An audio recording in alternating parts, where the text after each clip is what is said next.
Hola, amigos. Suscribite at este canal para obtener la información meteorológica más reciente. Muchas gracias.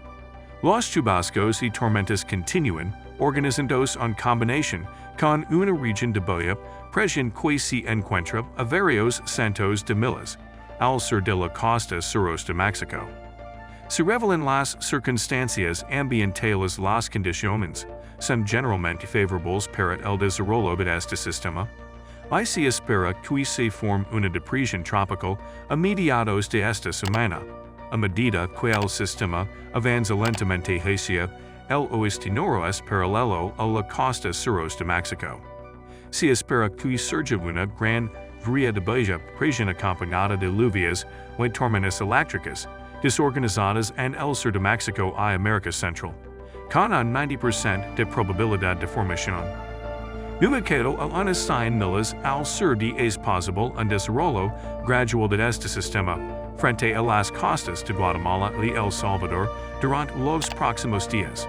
Y es probable que se forme una depresión tropical a mediados o fines de esta semana, a medida que avanza lentamente hacia el oeste-noroeste hacia el noroeste, más o menos paralelo a las costas sur y suroeste de México.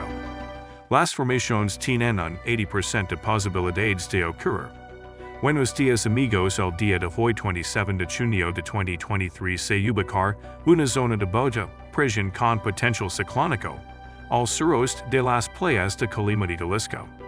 Jalisco favorecer el ingreso de humedad al occidente, centro y sur del territorio nacional, generando chubascos y lluvias intensas en dichas zonas, con precipitaciones puntuales de extrema intensidad en Nayarit, Jalisco, Colima, Michoacán y Guerrero. De igual manera, la onda tropical será absorbida por una segunda zona de Baja Presión con posibilidad de desarrollo ciclónico al sur de las playas de Chiapas, resultando en lluvias severas y extremadamente fuertes, descargas eléctricas y rachas de viento también en esa región, como la península de México.